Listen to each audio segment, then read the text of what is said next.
We obviously, same kind of situation this week as it was really last week. We're still waiting on the FRA to be heard.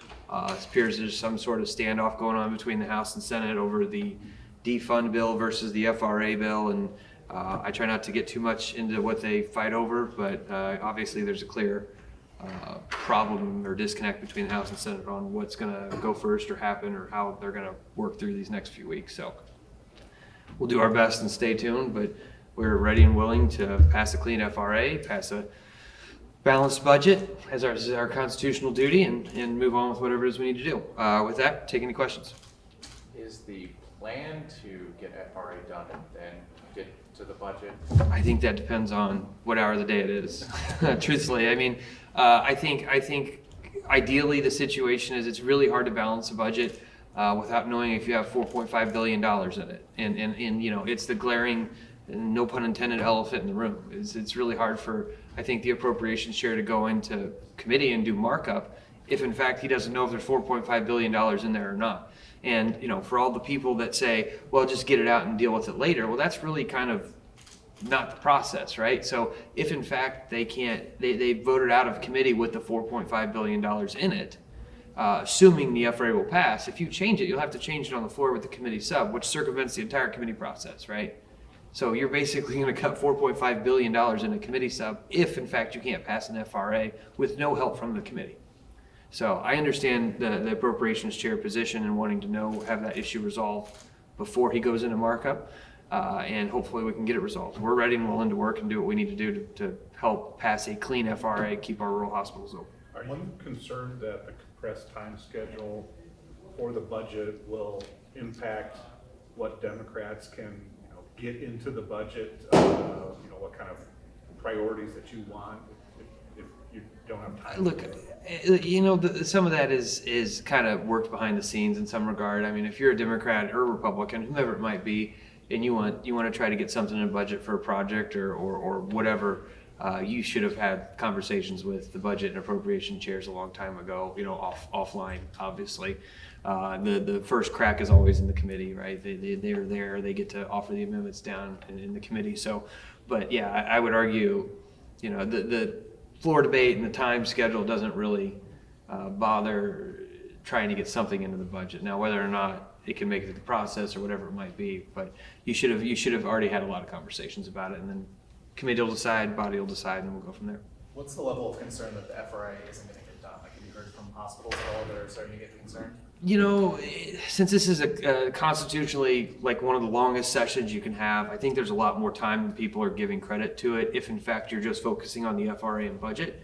But I would argue that you're going to probably see a lot of other bills fall by the wayside because they're unable to move an FRA and a budget pretty quickly. I don't think it's time to panic quite yet, but I definitely think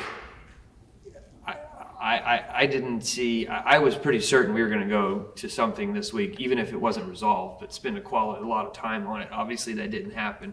I think it's going to be tremendously difficult to get through another week without spending a significant amount of time on it. Do you think we might possibly, depending on what does or does not get done in the next 4 weeks, go to a special session this summer? I don't think a special session is out of the realm of possibilities, but it's one of those things that you try not to worry about it until this session's done. Right, like you do the best you can during session. If there is a special session that's called, you deal with it then. But you can only, I don't want people to be thinking about a special session already in April. We have time. We can do a lot of things if they decide to work, if they decide to resolve whatever differences they have on the floor within their caucus. So I'm not ready at all to say that there needs to be a special session. There's time if we can work through the process. The House is poised to send that education bill to Parson today. Mm-hmm. Do you want to weigh in on the costs at all about that, or anything else about that? Look, I would just pivot back to what I've been saying. I think that there's a lot of stuff in there that people like. I think there's some stuff in there that some people don't, and I understand the reservations that some have. I also think it's a ton of money into the education system. It's teacher pay raises. It's a 5-day school week in certain areas of the state. And, unfortunately, for some of us, the voucher thing and all that we don't agree with, we didn't agree with. But I definitely think you can tell by the lobbyists trying to kill the bill that it was a good, because they're coming from both sides, that it was a good compromise. When it comes to that, there's been a lot of House members that have stood up this morning saying that you guys get to make all the rules, not you, the Senate as a whole. There's Democrats that have stood up and said, you know, the Senate gets to make the rules and we just have to sit down and take this bill. They get to do the laws, we get to do the bills, and that's how it works in this building. Do you have a response to that about how you guys get to call the shots, is what they're saying? Yeah, look, I mean, that's all comes into, you know, how you operate, right? Like, I've been in situations where the House is more important than the Senate. I've been in situations where the Senate's more important than the House, and that comes down to just how it operates and really and truly like the dynamics of both chambers. But you know, I'll tell you the same way I tell people that complain to me all the time. You know, pay your taxes $100, you can run for the Senate too, right? Like, I mean, that's how it works. As long as you're over a certain age, you pay your filing fee and your taxes are paid up, you can run for the Senate and then you can make your decisions.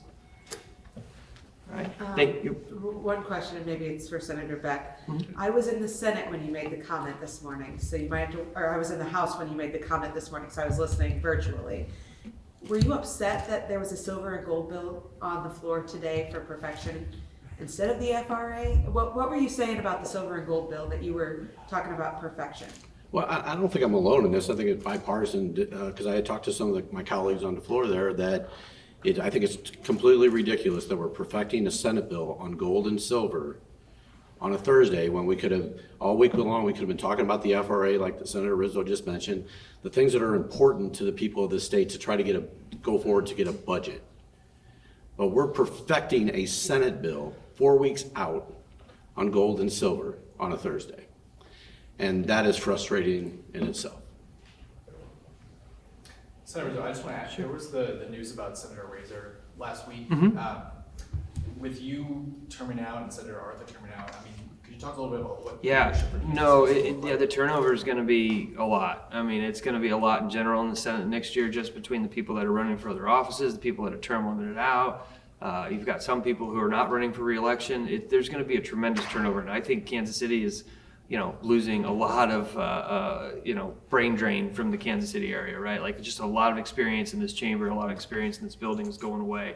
I actually texted Senator Washington, and I just tried to encourage her because she'll be the only one really coming back from Kansas City that has any experience, hopefully. And she's going to have a lot on her plate. So I look forward to seeing how everything shakes out with who replaces us. I think there's a lot of good talent out there. And hopefully we'll get some good people in here to represent Kansas City, as well as Senator Arthur did and Greg did and Senator Razor, and hopefully people think of myself. But you know, I'm really proud of this group in general. I'm really proud of the group from Kansas City that we've had here in the Senate. It's been, in my opinion, the best group we've had down here in a very, very long time. And whoever replaces all of us is going to have some big shoes to fill, in my opinion. For those of us that are newer to the process, could you please spell out how you're thinking about about the fact that there are just 4 weeks left in the session? How is that a lifetime in your view? Yes. Or is that, can you tell me why you think that's? You know, my years down here, I've seen a bill in the last week of session, dead on Tuesday, back on Wednesday, dead on Thursday, and on the governor's desk on Friday.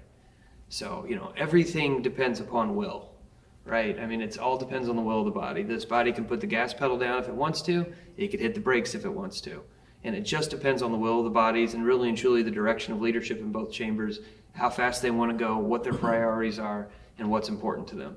So I think right now we are still, due to the fact that it's one of the constitutionally longest sessions we can have, there's still plenty of time. And people in this building love to run to fires. And I think that we're in a good place so far. There's a lot of time left, and I think there's going to be a lot more done between now and the end of session. Obviously, nothing is going to get done much until we have an FRA and a budget, in my opinion. So, all right, thank you guys. Have a good weekend.